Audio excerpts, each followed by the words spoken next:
ಸ್ನೇಹಿತರೆ ಎಲ್ಲರಿಗೂ ನಮಸ್ಕಾರ. ಇವತ್ತಿನ ಕ್ಲಾಸ್ಗೆ ನಿಮಗೆಲ್ಲರಿಗೂ ಮತ್ತೊಂದು ಸಾರಿ ಸ್ವಾಗತ. ಇವತ್ತು ಕ್ಲಾಸು ಭಾಳ ಡಿಫರೆಂಟಾಗಿರುತ್ತೆ. ನಿಮಗೆ ಇದೊಂದು ಪ್ರತ್ಯೇಕವಾದ ಕ್ಲಾಸ್ ಅಂತ ಹೇಳ್ಬೋದು. ಯಾಕೆ ಗೊತ್ತಾ? ಇವತ್ತು ನಾವು ಎಕ್ಸಾಮ್ಸ್ನಲ್ಲಿ ಕೇಳೋ ಇಡಿಯಮ್ಸ್ ಅನ್ನೋ ಒಂದು ಹೊಸ ಗ್ರಾಮರ್ ಪಾಠನ ಕಲ್ತ್ಕೊತಿದ್ದೀವಿ. ಅದಕ್ಕೋಸ್ಕರನೂ ಅದರ ಜೊತೆಗೆ ಇವತ್ತಿನ ಬೋರ್ಡ್ ಮೇಲೆ ನೀವು ಸೆಂಟೆನ್ಸಸ್ ಮಾತ್ರ ನೋಡ್ತಾ ಇಲ್ಲ, ಇಮೇಜಸ್ ಕೂಡ ನೋಡ್ತಾ ಇದ್ದೀರಿ. ಅಂದರೆ you are able to see images also on the board, not just sentences like this. There are images. Image ಜೊತೆಗೆ ನೀವು ಒಂದು ಮಾತು ಕಲಿತರೆ ನಿಮಗೆ ಭಾಳ ನೆನಪಾಗಿರುತ್ತಲ್ಲ. ಯಾಕಂದರೆ ಇಂಗ್ಲೀಷ್ನಲ್ಲಿ ಒಂದು ಬ್ಯೂಟಿಫುಲ್ ಸೆಂಟೆನ್ಸ್ ಇದೆ, A picture is worth 1,000 words ಅಂತ.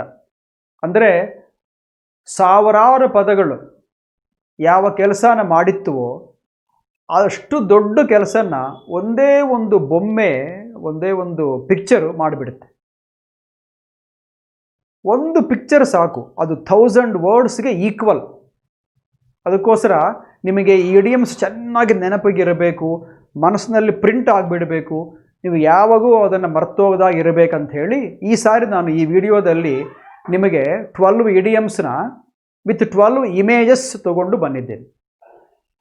ಅದನ್ನು ನಮ್ಮ ಕಂಪ್ಯೂಟರ್ ಪ್ರೋಗ್ರಾಮರ್ ಶಫಿ ಅವರು ಭಾಳ ನೀಟಾಗಿ ಡಿಸೈನ್ ಮಾಡಿಕೊಟ್ಟಿದ್ದಾರೆ ನನಗೆ. ಇವಾಗ 12 ಇಡಿಯಮ್ಸ್ನ ನಾವು ಫಾಸ್ಟಾಗಿ ಕಲ್ತ್ಕೋಬೋದು. ಯಾಕಂದರೆ ಎಕ್ಸ್ಪ್ಲೈನ್ ಮಾಡೋಕ್ಕೆ ಟೈಮ್ ತೊಗೊಂಡಿತ್ತಾಗಲಿ, when you see a picture on the board you catch things even before I have told you, isn't it? ನಾನು ಹೇಳೋಕಂಚೆ ಮುಂದೆ ನಿಮ್ಗೆ ಅರ್ಥ ಆಗಿಬಿಟ್ಟಿರುತ್ತೆ ಏನದು ಅಂತ. ಅದಕ್ಕೋಸ್ಕರ ಬೇಗನೆ ಆಗೋಗಿತ್ತೆ ವಿಡಿಯೋ ಕೂಡ. ಸ್ನೇಹಿತರೆ, ಮುಂದೆ ನಮಗೆ ಇಡಿಯಮ್ಸ್ ಅಂದರೆ ಏನು ತಿಳಿದಿರಬೇಕು. ಏನು ಇಡಿಯಮ್ಸ್ ಅಂದರೆ? What are called idioms? Idioms ಅಂದರೆ ಇಂಗ್ಲೀಷ್ನಲ್ಲಿ a group of words whose meaning is different from the meanings of the words taken separately or individually. ಒಂದು ಇಡಿಯಮ್ ಅಂದರೆ ಅದರಲ್ಲಿ ಒಂದು 5, 6, 7, 10 ವರ್ಡ್ಸ್ ಇರ್ತವೆ. ಆ ವರ್ಡ್ಸ್ನಲ್ಲಿ ಒಂದೊಂದು ವರ್ಡ್ ತೊಗೊಂಡ್ರೆ ಅದಕ್ಕೆ ಏನು ಮೀನಿಂಗ್ ಬರ್ತೋ ಆ ಮೀನಿಂಗ್ ಬೇರೆ ಇರುತ್ತೆ. ಆದರೆ ಆ 10, 9, 8 ವರ್ಡ್ಸ್ ಎಲ್ಲ ವರ್ಡ್ಸ್ನ ಒಂದು ಗ್ರೂಪಾಗಿ ತೊಗೊಂಡ್ರೆ ಅದಕ್ಕೆ ಬೇರೆ ಮೀನಿಂಗ್ ಇರುತ್ತೆ. ಅಂಥ ವರ್ಡ್ಸ್ನ ನಾವು ಇಡಿಯಮ್ಸ್ ಅಂತ ಕರಿತೀವಿ. ಒಂದು ಎಕ್ಸಾಂಪಲ್ ಕೊಡ್ತೀನಿ ನೋಡ್ರಿ. ನಿಮಗೆ ಒಂದ್ಸರಿ ಹೇಳಿದ್ದೀನಿ, ನೀವು ಕ್ಲಾಸ್ ಬರೋ ಕಾಲಕ್ಕೆ ಅವು ಹೇಳಿದ್ದೆ ನಾನು. ಇನ್ನೊಂದು ಸರಿ ಮತ್ತೆ ನಿಮಗೆ ನೆನಪಿಗೆ ಮಾಡ್ತೀನಿ. ಕ್ಯಾಟ್ಸ್ ಆ್ಯಂಡ್ ಡಾಗ್ಸ್ ಅಂಬೋದು. ಕ್ಯಾಟ್ಸ್ ಆ್ಯಂಡ್ ಡಾಗ್ಸ್ ನಾವೇನು ಅನ್ಕೊತೀವಿ? ಕ್ಯಾಟ್ಸ್ ಆ್ಯಂಡ್ ಡಾಗ್ಸ್ ಅಂದರೆ ಮನೇಲಿ ಇರ್ತೀವಲ್ಲ, ಬೆಕ್ಕು ನಾಯಿ ಅಂತ ಅನ್ಕೊತಾ ಇರ್ತೀವಿ. ಅದೇ ಅರ್ಥ ಬರುತ್ತೆ. ಕ್ಯಾಟ್ಸ್ ಅಂದರೆ ಬೆಕ್ಕುಗಳು, ಡಾಗ್ಸ್ ಅಂದರೆ ನಾಯಿಗಳು. ಬೆಕ್ಕು ನಾಯಿ ಎಲ್ಲ ಕ್ಯಾಟ್ಸ್ ಆ್ಯಂಡ್ ಡಾಗ್ಸ್ ಅಂದರೆ ಇಡಿಯಮ್ನಲ್ಲಿ ಮೀನಿಂಗ್ ಏನು ಗೊತ್ತಾ? ದೊಡ್ಡ ಮಳೆ ಬಂದರೆ ಅದನ್ನು ಕ್ಯಾಟ್ಸ್ ಆ್ಯಂಡ್ ಡಾಗ್ಸ್ ಅಂತಾರೆ. A heavy rain is called cats and dogs. ಅಷ್ಟು ದೊಡ್ಡ ಮಳೆ ಗಂಟೆಗಳ ಗೊಟ್ಟು ಬಂದಿದೆ, ನೀರು ಯಾರೋ ಮ್ಯಾಲಿಂದ ಹೊಯ್ದಾಗಿದೆ ಕೆಳಕ್ಕೆ, ಅಂಥ ದೊಡ್ಡ ಮಳೆನ ಕ್ಯಾಟ್ಸ್ ಆ್ಯಂಡ್ ಡಾಗ್ಸ್ ಅಂತ ಅಂತೀವಿ. ನೋಡ್ರಿ, ಕ್ಯಾಟ್ಸ್ ಆ್ಯಂಡ್ ಡಾಗ್ಸ್ ಬಿಡಿಬಿಡಿಯಾಗಿ ತೊಗೊಂಡ್ರೆ ಬೆಕ್ಕು ನಾಯಿ ಅಂತ ಬಂದಿದೆ. ಅದನ್ನು ಒಂದು ಇಡಿಯಮ್ನಾಗೆ ತೊಗೊಂಡ್ರೆ ನಾವು ಏನು ಬಂದಿದೆ? Heavy rain. ಎಕ್ಸಾಮ್ಸ್ನಲ್ಲಿ ಹೆವಿ ರೈನ್ ಕೊಡ್ಬೋದು. Downpour, DOWNPOUR, downpour ಕೊಡ್ಬೋದು. ಆರ್ ಡೆಲ್ಯೂಸ್, DELUGE, ಡೆಲ್ಯೂಸ್ ಕೊಡ್ಬೋದು. ಫ್ಲಡ್ ಕೊಡ್ಬೋದು. ಯಾವುದಾದ್ರು ಕೂಡ ದೊಡ್ಡ ಮಳೆ ಅಂತ ಅರ್ಥ. ಹಂಗಿರ್ತವೆ ಇಡಿಯಮ್ಸ್.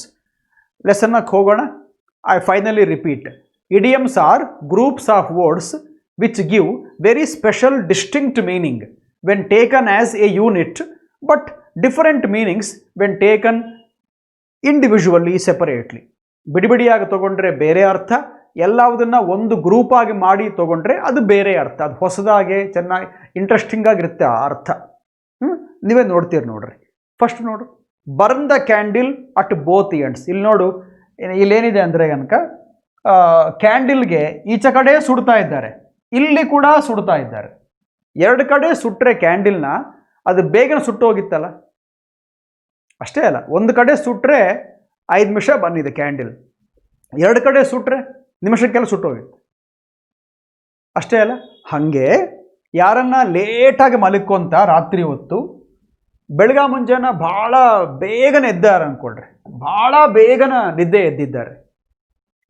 ಹಾಗೆ ಮಾಡ್ತಾ ಇದ್ದರೆ ಅವ್ರ ಬಾಡಿ ಏನಾಗುತ್ತೆ, ಸ್ವಲ್ಪ ದಿನಕ್ಕೆ ಕೆಲಸಕ್ಕೆ ಬರ್ದಾಗ ಆಗಿಬಿಡುತ್ತೆ. ಯಾಕೆ, ಬಾಡಿಗೆ ಕೂಡ ರೆಸ್ಟ್ ಬೇಕಲ್ಲ. ಅಟ್ಲೀಸ್ಟ್ 6 to 8 ಅವರ್ಸ್ ನಿದ್ದೆ ಹೋಗಬೇಕು. ರಾತ್ರಿ ಹೊತ್ತು 6 to 8 ಅವರ್ಸ್ ನಿದ್ದೆ ಹೋಗಬೇಕು. ನೀವು 12 ಗಂಟೆಗೆ ಮಲ್ಕೊಂಡ್ರೆ ಬೆಳಿಗ್ಗೆ 6-7 ತನಕ ಮಲ್ಕೋಬೋದು. ಅದೇ 10 ಗಂಟೆಗೆ ಮಲ್ಕೊಂಡ್ರೆ 4 ಗಂಟೆಗೆ ಹೇಳ್ಬೋದು, ಅಂದರೆ 5 ಗಂಟೆಗೆ ಹೇಳ್ಬೋದು. ಅಷ್ಟೇ ಆಗಲಿ, ದಿನಕ್ಕೆ ರಾತ್ರಿ ಹೊತ್ತು ಕೇವಲ 2-3 ಗಂಟೆ ಮಲ್ಕೊತಾ ಇದ್ದರೆ, 3-4 ಗಂಟೆ ಮಲ್ಕೊತಾ ಇದ್ದರೆ 1 ದಿವಸ 2 ದಿವಸ ಏನಾಗೋದಿಲ್ಲ ಸ್ನೇಹಿತರೆ. ಆದಮೇಲೆ ಬಾಡಿ ಹೇಳ್ತಾ ಇರುತ್ತೆ ಅವಾಗೆ ನಿಂಗೇನೋ ಆಗ್ತಾ ಇದೆ ಅಂತ. So if anybody goes to bed so late and gets up so early and do it every day, almost every night, every day, they will only spoil their health, as the candle will burn quicker if you burn it at both ends. ಅದಕ್ಕೆ don't burn the candle at both ends. Have enough rest, have enough sleep. Right. Second one. ನೋಡ್ರಿ, ತಮಾಷೆಗಿದ್ರೆ ಕೂಡ ಎಷ್ಟು ಚೆನ್ನಾಗಿದೆ ಬೊಂಬೆ ಇದು. ಏನಿದೆ ನೋಡ್ರಿ, ಒಂದು ಕುದುರೆ, ಒಂದು ಗಾಡಿ. ಮಾಮೂಲಾಗಿ ಹೆಂಗಿತ್ತವೆ, ಮುಂದಕ್ಕೆ ಕುದುರೆ ಇರುತ್ತೆ, ಹಿಂದ್ಗಡೆ ಗಾಡಿ ಇರುತ್ತೆ. ಅವಾಗೆಲ್ಲ ಕುದುರೆ ಮುಂದಕ್ಕೆ ಹೋಗ್ತಾ ಇದ್ದರೆ ಹಿಂದೆ ಗಾಡಿ ಹೋಗ್ತಾ ಇರುತ್ತೆ. ಹಂಗಿಲ್ದಾಗಿ ನೀವು ಹೀಗೆ ಗಾಡಿ ಇದ್ದರೆ ಕುದುರೆನ ಹೀಗೆ ಕಟ್ಟಾಕಿದ್ದೀರ ಅಂದ್ಕೊಳ್ರಿ, ಕುದುರೆ ಮುಖ ಹಿಂಗಿದೆ ಅಂದ್ಕೊಳ್ರಿ, ಅದು ಹೆಂಗೆ ಮುಂದಕ್ಕೆ ಹೋಗುತ್ತೆ? ಮುಂದಕ್ಕೆ ಹೋಗಲ್ಲ. If you tie the horse first and then if you have the cart behind the horse, when the horse goes forward, cart also goes forward. If you don't do like that, and if you do it in a reverse way, what is it? If you place the cart before the horse, ಇಲ್ಲಿ ಕುದುರೆ ಇದೆ, ನಿಮ್ಮ ಗಾಡಿ ಇಲ್ಲಿರಬೇಕು, ಅಲ್ಲ ಇಲ್ಲಿದೆ ಅನ್ಕೊಳ್ರಿ, ಯಾಕೆ ಮುಂದಕ್ಕೆ ಹೋಗುತ್ತೆ ಗಾಡಿಯನ್ನು? ಹಾಗೆ placing the cart, putting the cart before the horse ಅಂದರೆ ಒಂದು ಕೆಲಸನ ರಿವರ್ಸ್ ಮಾಡೋದು. To reverse a process or a proper order or to do things in a wrong way. ಒಂದು ಕೆಲಸನ ರಾಂಗ್ ವೇನಲ್ಲಿ ಮಾಡಿದ್ರೆ putting the cart before the horse ಅಂತಾರೆ. ಹಂಗಿರುತ್ತೆ. ಹಿಂಗೆ ಮಾಡಿದ್ರೆ ಗಾಡಿ ಮುಂದಕ್ಕೆ ಹೋಗುತ್ತೆ ಸ್ನೇಹಿತರೆ? ಹೋಗಲ್ಲಲ್ಲ. ಅದಕ್ಕೋಸ್ಕರ when you do something in a wrong way, you can use the idiom putting the cart before a horse. The cart should be behind the horse, not before the horse. Clear? Okay. ಮೂರನೇದು make both ends meet ಅಂತ ಇದೆ. Make both ends meet ಅಂದರೆ ನೋಡ್ರಿ, ಇದರ ಮನಸ್ಸಿನಲ್ಲಿ ಇದರ ಹತ್ರ ಒಂದು 1000 ರೂಪೀಸ್ ಇದೆ, ಒಂದು 1000 ರೂಪೀಸ್ ಇದೆ. ಆ 1000ನಲ್ಲಿ 500 ರೂಪಾಯಿ ತಿನ್ನೋದಕ್ಕೆ ತಿಂಡಿಗೆ ಹೋಗಿತ್ತೆ, ಇನ್ನೊಂದು 500 ರೂಪಾಯಿ ಮನೆ ಬಾಡಿಗೆಗೆ ಅಂದರೆ ಬ್ಯಾಂಕ್ ಕಟ್ಟಾಕೆ ಹೋಗಿತ್ತು. ಮನೆ ಮೇಲೆ ಇರೋದೇ 1000, 500 ಇಲ್ಲೋಯ್ತು, 500 ಅಲ್ಲಿ ಹೋಯಿತು, ಇನ್ನು ಮಿಕ್ಕಿದ ಯಾತ್ರು? 0. ಅದಕ್ಕೋಸ್ಕರ ಯಾವಾಗನ್ನ ನಮ್ಮ ಹತ್ರ ಒಂದು ಕೆಲಸಕ್ಕೆ ಬೇಕಾಗಿದ್ದು ದುಡ್ಡು ಮಾತ್ರನೇ ಇದೆ, ಒಂದು ಹಣ ಕೂಡ ಜಾಸ್ತಿ ಇಲ್ಲ ಅಂದ್ಕೊಳ್ರಿ, ಅವು ಸ್ವಲ್ಪ ಕಷ್ಟ ಅಲ್ಲ ಕಷ್ಟ ಅಲ್ಲ. ಸ್ವಲ್ಪ ಜಾಸ್ತಿ ಇದ್ದರೆ ಏನು ಪರವಾಗಿಲ್ಲ. ನೀವೊಂದು ಜರ್ನಿ ಮಾಡ್ತೀರಿ, ಎಕ್ಸಾಮ್ ಬರೆಯೋಕ್ಕೆ ಹೋಗ್ತಾ ಇದ್ದೀರಿ, 500 ರೂಪೀಸ್ ಖರ್ಚಾಗುತ್ತೆ ಮಿನಿಮಮ್. ಅಂದರೆ ನೀವು ಅಷ್ಟೇ ತೊಗೊಂಡಿದ್ದೀರಿ ಅಂದ್ಕೊಳ್ರಿ, 500 ಇಟ್ಕೊಂಡಿದ್ದೀರಿ, 500 ಖರ್ಚಾಗಿತ್ತು, 500 ತೊಗೊಂಡಿದ್ದೀರಿ. ಸರಿ, ಏನು ಜರಗದ ಹೋದರೆ ಸರಿಗೋಗಿತ್ತೆ. ಅಲ್ಲಿಗೆ ಹೋದ್ಮೇಲೆ ನಿಮಗೇನೋ ತಲೆ ತಿರಿದಾಗ ಆಯಿತು, ಜ್ವರ ಬಂದಾಗ ಆಯಿತು, ಡಾಕ್ಟ್ರ್ ನೋಡಿಸ್ಕೋಬೇಕು, ಹಣ ಇಲ್ಲ.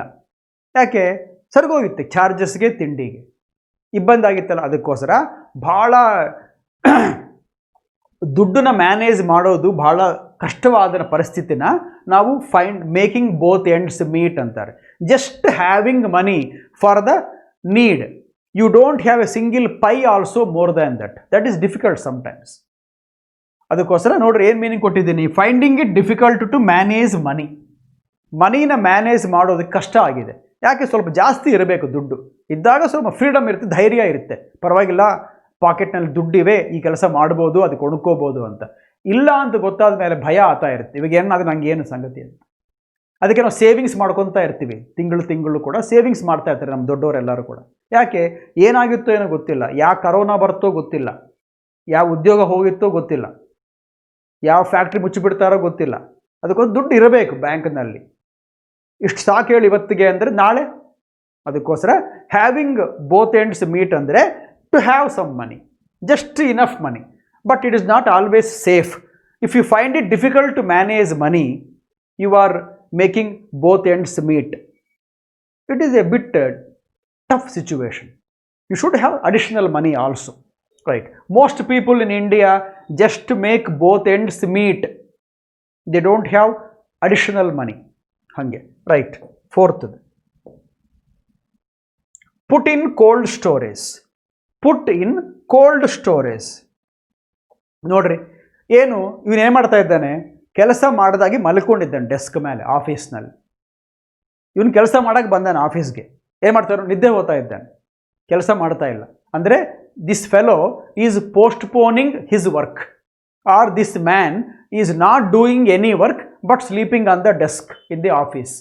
ಹಾಗೆ ನಾವು ಕೂಡ ಯಾವಾಗನ್ನ ಒಂದು ಕೆಲಸ ಮಾಡೋದು ಬಿಟ್ಬಿಟ್ಟು ಅದನ್ನು ಪೋಸ್ಟ್ಪೋನ್ ಮಾಡಿ ನಾಳೆ ಮಾಡೋಣ ನಾಡದ್ದು ಮಾಡೋಣ ಅಂದ್ಕೊಂಡ್ರೆ, ಇಲ್ಲದ್ರೆ ಕೆಲಸ ಮಾಡೋಕ್ಕೆ ಇಂಟ್ರೆಸ್ಟ್ ಇಲ್ಲ, ಬೇರೆ ಏನೋ ಆಲೋಚನೆ ಮಾಡ್ತಾ ಇದ್ವಿ, ನಿದ್ದೆ ಹೋಗೋಣ ಅಂದ್ಕೊಂಡ್ವಿ, ಸಿನಿಮಾಕ್ಕೆ ಹೋಗೋಣ ಅನ್ಕೊತಾ ಇದ್ವಿ, ಕೆಲಸ ಬಿಟ್ಬಿಟ್ಟಿದ್ದೀವಿ ಅಂದ್ಕೊಳ್ರಿ, ಅದನ್ನು we are putting something in cold storage. ದೊಡ್ಡ ದೊಡ್ಡ ಫ್ಯಾಕ್ಟ್ರೀಸ್ನಲ್ಲಿ, ಕರ್ಮಾಗಾರದಲ್ಲಿ ಕೋಲ್ಡ್ ಸ್ಟೋರೇಜ್ ಇಟ್ಬಿಟ್ಟಿರ್ತಾರೆ ಸ್ವಲ್ಪ ವಸ್ತುಗಳನ್ನ, ಅವನ್ನು ಮುಟ್ಟೋದಿಲ್ಲ, ಅವು ಯಾವಾಗೋ ಬಳಸ್ತಾರೆ ಅದನ್ನು, ಅಷ್ಟರೊಳಗೆ ಅವೆಲ್ಲ ಸ್ವಲ್ಪ ಡ್ಯಾಮೇಜ್ ಆಗಿಬಿಟ್ಟಿರ್ತವೆ. Whenever you keep something for another day, when you keep postponing certain things, when you don't do work, when you keep postponing, procrastinating, you are putting things in a cold storage, which is not good. So don't put things in cold storage, do it quickly. ಇವಗೇ ಮಾಡು, ಇದು ಮತ್ತೆ ವಾಯ್ದೆ ಆಗಬೇಡ, postpone ಮಾಡಬೇಡ, because procrastination is a bad habit, right? Okay, then comes fifth one, to burn a hole in a pocket. To burn a hole in a pocket. ನೋಡ್ರಿ, ಇವನು ಯಾರೋ ಅವನು ಹಾಕ್ಕೊಂಡಿರೋ ಪ್ಯಾಂಟ್ಗೆ iron box ಏನೋ ತಗಲಿ, cigarette ಏನೋ ತಗಲಿ ಸುಟ್ಟೋಗಿದೆ, ಬೊಕ್ಕೆ ಬಿದ್ದಿದೆ, pant ಜೋಬಿಗೆ bouquet ಬಿದ್ದಿದೆ. ಅವನು ಗೊತ್ತಿಲ್ಲ, ಅದು ದುಡ್ಡು ಇಟ್ಕೊಂಡಿದ್ದಾನೆ. ಬೊಕ್ಕೆ ಬಿದ್ದಿರೋ ಜೋಬಿನಕ್ಕೆ ದುಡ್ಡು ಇಟ್ಕೊಂಡ್ರೆ ನಿಲ್ಲಿತ್ತೆ ಸ್ನೇಹಿತರೆ, ಅದು ಬಿದ್ದೋತಾ ಇರುತ್ತೆ. ಅದಕ್ಕೆ ನೋಡ್ರಿ, ಕಾಯಿನ್ಸ್ ಬಿದ್ದೋತಾ ಇವೆ, ನೋಟ್ಸ್ ಕೂಡ ಫರಕ್ ಬಂದಿವೆ ಅವಾಗೆ, ಹಾಗೆ. So to burn a hole in a pocket ಅಂದರೆ ದುಡ್ಡನ್ನ, ಹಣನ ವೇಸ್ಟ್ ಮಾಡ್ತಾ ಇರೋದು.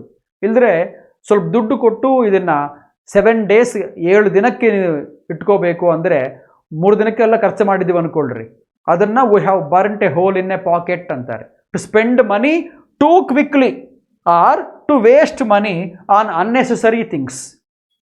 ಇದು ಬೇಕಿಲ್ಲ, ನಾವು ಅದನ್ನು ಕೊಂಡ್ಕೊತೀವಿ, ದುಡ್ಡು ವೇಸ್ಟ್, ಹಣ ವೇಸ್ಟ್ ಅಷ್ಟೆ. ಹಾಗೆ ಯಾರನ್ನ ಹಣ ವೇಸ್ಟ್ ಮಾಡ್ತಾ ಇದ್ದರೆ, ಇಲ್ಲದ್ರೆ ಬೇಗ ಬೇಗ ಖರ್ಚು ಮಾಡ್ತಾ ಇದ್ದರೆ, ಅದನ್ನು they are burning a hole in a pocket ಅಂತೀವಿ.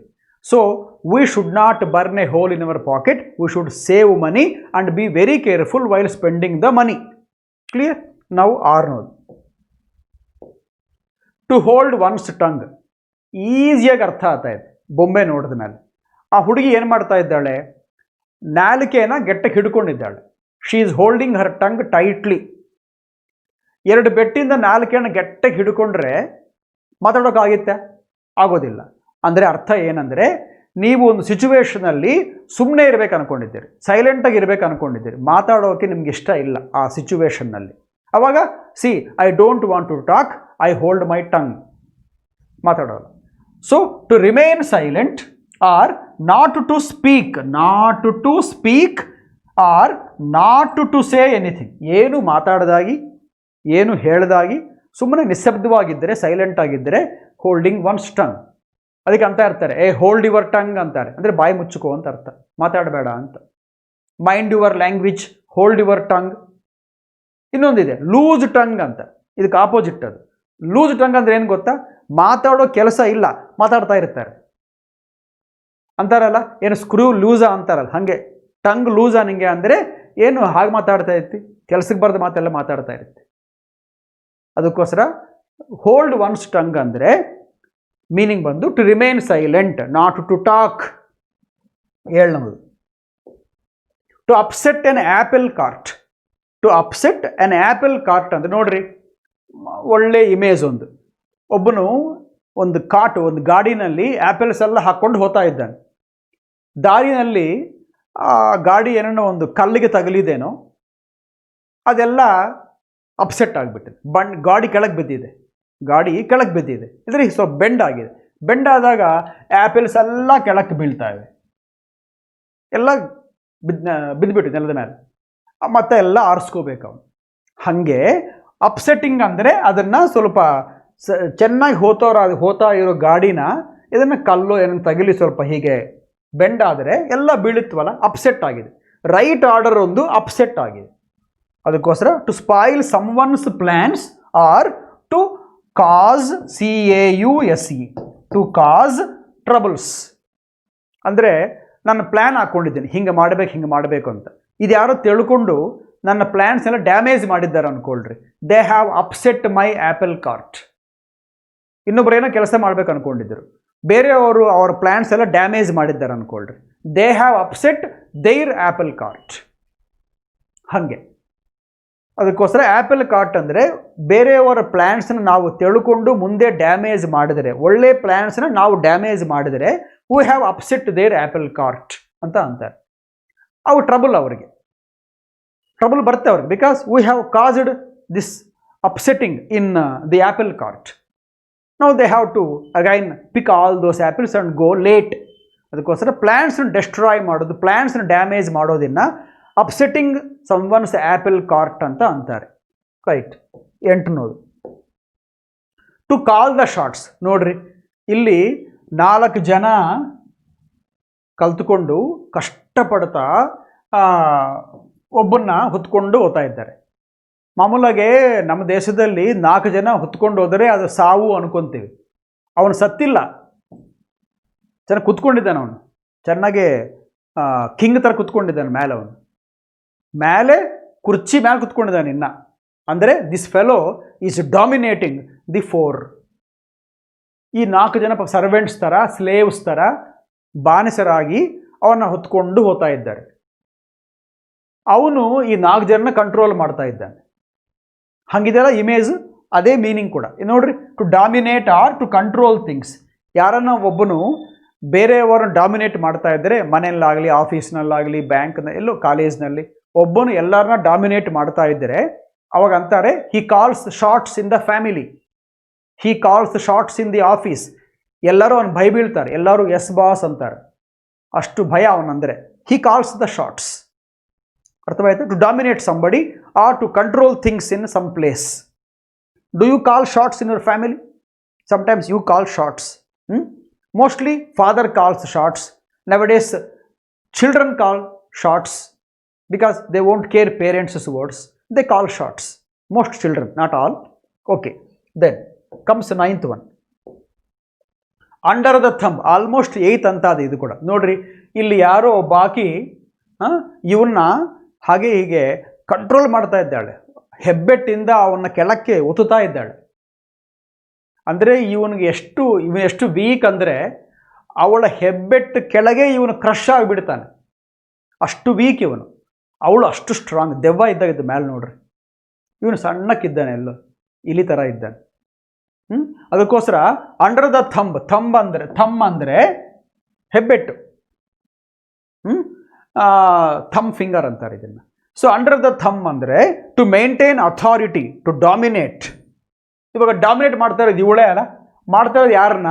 ಇವನ್ನ ಹೆಲ್ಪ್ಲೆಸ್ ಫೆಲೋ. ಇವನ್ನ ಅವಳು ಡಾಮಿನೇಟ್ ಮಾಡ್ತಾ ಇದ್ದಾರೆ. ಅದಕ್ಕೋಸ್ಕರ this fellow is under her thumb. Clear? To control, to dominate. Now comes 10th one. Take the bull by horns. Bull ಅಂದರೆ ಒಂದು ಎತ್ತು, ಆಕ್ಸ್ ಎತ್ತು. ಹಾರ್ನ್ಸ್ ಅಂದರೆ ಅದರ ಹಾರ್ನ್ಸ್, ಕೊಮ್ಮುಗಳು ಇಂಥವು. ಮಾಮೂಲಾಗೆ ಒಂದು ಎತ್ತು ಯಾಕೆ ಅಷ್ಟು ಭಯಂಕರವಾಗಿತ್ತೆ, ಯಾಕೆ ನಮಗೆ ಭಯ ಎತ್ತು ನೋಡಿದ್ರೆ ಅಂದರೆ ಅದಕ್ಕೆ ಹಾರ್ನ್ಸ್ ಇರ್ತವಲ್ಲ, ಅವು ಭಾಳ ಚೂಪಾಗಿ ಶಾರ್ಪಾಗಿರ್ತವೆ. ಅದರಿಂದ ಕುಚ್ಚಾಗಿ ಬಂದರೆ ನಮಗೇನಾಗಿತ್ತೋ ಗೊತ್ತು. ಅದಕ್ಕೋಸ್ಕರ ಅವ್ರು ನೋಡಿ ಭಯ ಬೀಳ್ತಾ ಇರ್ತೀವಿ ನಾವು. ಅದು ಆದರೆ ಯಾರನ್ನ ಅಂಥ ಹಾರ್ನ್ಸ್ನೇ ಕೈಯಾಗಿ ಹಿಡ್ಕೊಂಬಕ್ಕೆ ಟ್ರೈ ಮಾಡ್ತಾ ಇದ್ದರೆ ಅವರು ಭಾಳ ಧೈರ್ಯ ಪಟ್ಟಾಗೆ, ಅವರು ಭಾಳ ಬ್ರೇವಾಗೆ, ಭಾಳ ಕರೇಜಿಯಸ್ ಆಗಿ ಅವರು ಆ ಎತ್ತಿನಲ್ಲಿರೋ ಮೋಸ್ಟ್ ಡೇಂಜರಸ್ ಪಾರ್ಟ್ಸ್ನೇ ಹಿಡ್ಕೊಂಬಕ್ಕೆ ಟ್ರೈ ಮಾಡ್ತಾ ಇದ್ದಾರೆ. ಅಂದರೆ ನೋಡ್ರಿ ಇವನು ತೋಕೆ ಹಿಡ್ಕೊಂಡಿಲ್ಲ, ಕಾಲು ಹಿಡ್ಕೊಂಡಿಲ್ಲ, ಹೊಟ್ಟೆ ಹಿಡ್ಕೊಂಡಿಲ್ಲ, ಬೆನ್ನು ಹಿಡ್ಕೊಂಡಿಲ್ಲ, ಕೊಮ್ಮುಗಳನ್ನ ಹಿಡ್ಕೊಂಡಿದ್ದಾನೆ ಅವನು. ಅಂದರೆ this fellow is really bold. ಹಂಗೆ deal with a difficult or dangerous situation, ಒಂದು ಪ್ರಮಾದಕರವಾದ ಪರಿಸ್ಥಿತಿನ ಫೇಸ್ ಮಾಡೋದಕ್ಕೆ ನಾವು ಮುಂದಕ್ಕೆ ಬಂದರೆ, ಧೈರ್ಯ ನೋಡಿಸಿದ್ರೆ, we are taking the bull by horns ಅಂತ ಅರ್ಥ. ಈಸಿ ಥಿಂಗ್ಸ್ ಯಾರನ್ನ ಮಾಡ್ತಾರೆ, ಡಿಫಿಕಲ್ಟ್ ಥಿಂಗ್ಸೇ ಮಾಡಬೇಕು ಅಂದ್ಕೊಂಡಾಗ, ಡಿಫಿಕಲ್ಟ್ ಥಿಂಗ್ಸ್ ಮಾಡೋಕ್ಕೆ ಮುಂದಕ್ಕೆ ಬಂದರೆ ಯಾರನ್ನ, he is ready to take the bull by horns ಅಂತ ಅರ್ಥ. Now comes the 11th one. Keep your chin up. Chin ಅಂದರೆ ಈ ಗಡ್ಡ, ಈ ಭಾಗ. ಚಿನ್ ಅಂದರೆ ಈ ಭಾಗ.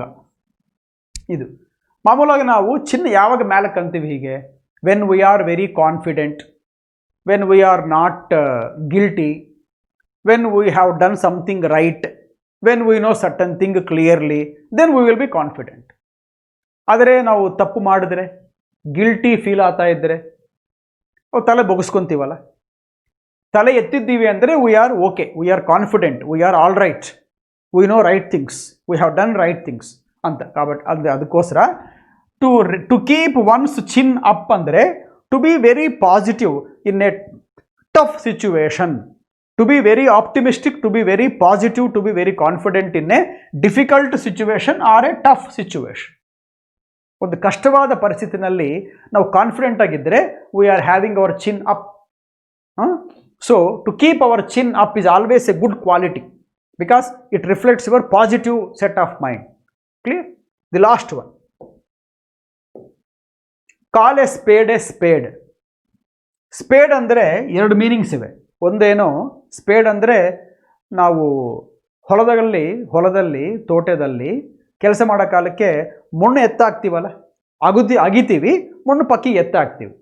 ಆ ಎತ್ತಾಕೋದನ್ನ, ಆ ಇನ್ಸ್ಟ್ರೂಮೆಂಟನ್ನ ಸ್ಪೇಡ್ ಅಂತ ಕರೀತಾರೆ ಇಂಗ್ಲೀಷ್ನಲ್ಲಿ. ಎತ್ತಾಕೋ ಇನ್ಸ್ಟ್ರೂಮೆಂಟ್ ಇರ್ತಲ್ಲ, ಅದನ್ನು ನಾವು ಇಂಗ್ಲೀಷ್ನಲ್ಲಿ ಸ್ಪೇಡ್ ಅಂತೀವಿ. ಒಂದು ಕಡೆ ಸ್ಪೇಡ್ ಇದ್ದರೆ, ನನಗೆ ಸ್ಪೇಡೇ ಕಾಣಿಸ್ತಾ ಇದೆ, ಸ್ಪೇಡೇ ಅಂತ ಹೇಳಿದ್ರೆ ಅಲ್ಲಿ ಏನಿದೋ ಅದು ಹೇಳ್ತಾ ಇದ್ದೀನಿ ನಾನು. ಅಲ್ಲಿ ಇಲ್ದಾ ಇರೋದು ನಾನು ಹೇಳ್ತಾ ಇಲ್ಲ, ಅಲ್ಲಿ ಇದ್ದಿದ್ದೇ ಹೇಳ್ತಾ ಇದ್ದೀನಿ. ಒಂದು ಅರ್ಥ. ಸ್ಪೇಡ್ ಅಂದರೆ an instrument to dig land and take the soil out. ಇನ್ನೊಂದು ಸ್ಪೇಡ್ ಇದೆ, ಅದು ಕಾರ್ಡ್ಸ್ ಆಡ್ತಾರಲ್ಲ, ಕಾರ್ಡ್ಸ್ ಆಡ್ತಾರೆ, ಅದರಲ್ಲಿ ಕೂಡ ಒಂದು ಸ್ಪೇಡ್ ಇರುತ್ತೆ, ಹಾರ್ಟ್ ಶೇಪ್ನಲ್ಲಿರುತ್ತೆ. ಆ ಕಾರ್ಡ್ ಹಾಕಿದರೆ ನಾವು ತೊಗೊತೀವಿ ಅದನ್ನು, ಕಾರ್ಡನ್ನ. ಸ್ಪೇಡ್ ಬಂದಿದೆ, ನಮಗೆ ಯಾವ ಕಾರ್ಡ್ ಬಂದಿದೋ ಅದು ಹೇಳ್ಕೊಡ್ದು ನಾವು ಬೇರೆಯವ್ರಿಗೆ. ಎಸ್ಪೆಷಲಿ ಸ್ಪೇಡ್ ಬಂದರೆ ಹೇಳ್ಕೊಡೋದು. ಯಾರನ್ನ ಹೇಳಿದ್ದಾರೆ ಅಂದ್ಕೊಳ್ರಿ, ನನಗೆ ಸ್ಪೇಡ್ ಬಂದಿದೆ ಅಂತ, ಅವನಿಗೆ ಆಟ ಗೊತ್ತಿಲ್ಲ ಅಂತ ಅರ್ಥ, ಅವನು ಭಾಳ ಅಮಾಯಕ ಅಂತ ಅರ್ಥ ಅದಕ್ಕೆ. ಅದು ಯಾರನ್ನಿದ್ದಾರೆ ಅಂದ್ಕೊಳ್ರಿ, ಸ್ಪೇಡ್ ಬಿದ್ದಿದೆ, ನನಗೆ ಸ್ಪೇಡ್ ಬಂದಿದೆ ಅಂತ ಹೇಳಿದರೆ ಅವನು ಅಮಾಯಕ ಮಾತ್ರನೇ ಅಲ್ಲ, ಆನೆಸ್ಟ್ ಕೂಡ ಪಾಪ. ಆನೆಸ್ಟ್, ಏನು ಬಂದರೆ ಅದೇ ಹೇಳ್ತಾ ಇದ್ದಾನೆ. ಹಾಗೆ ಸಿಚುವೇಷನಲ್ಲಿ ಕೂಡ ಏನು ಜರುಗಿದ್ರೆ ಅದೇ ಹೇಳಿದರೆ, ಏನು ನಡೆದಿದ್ರೆ ಅದೇ ಬೇರೆಯವ್ರಿಗೆ ಹೇಳಿದರೆ, he is very honest, he always calls A spade a spade. Speed ಬಿದ್ದರೆ ಸ್ಪೇಡೇ ಅಂತಾನೆ, ಸ್ಪೇಡ್ ಅಲ್ಲ ಬೇರೆದು ಅದೇ ಅಂತಾನೆ. ಅದು ಸುಳ್ಳು ಹೇಳಲ್ಲ. ಸುಳ್ಳು ಹೇಳಿದಾಗಿ ಅಲ್ಲಿ ಏನು ಕಾಣಿಸ್ತಾ ಇದೋ ಅದೇ ಹೇಳಿದರೆ ಅದನ್ನ honest person, he always calls A speed ಅಂತ ಅಂತಾರೆ. ಸ್ನೇಹಿತರೆ, ಇದಕ್ಕೇನು ಕೊಟ್ಟಿದ್ದೆ ನಾನು? ಟು ಸ್ಪೀಕ್ ಪ್ಲೈನ್ಲಿ, ಏನಿದೋ ಅದೇ ಮಾತಾಡೋದು, ಸುಳ್ಳು ಹೇಳದಾಗಿ. Or to speak frankly, to avoid any unpleasant thing. ಸುಳ್ಳು ಹೇಳಿದ್ರೆ ನಮಗೆ ನಷ್ಟ, ಮತ್ತು ನಾವು ಸಿಕ್ಕಿಬಿಡ್ತೀವಿ. ಅಂಥವೇನು ಇಲ್ದಾಗಿ ಏನಿದ್ರೆ ಅದು ಹೇಳಿಬಿಟ್ರೆ ಆಗೋಯ್ತು, ಅಷ್ಟೇ ಅಲ್ಲ.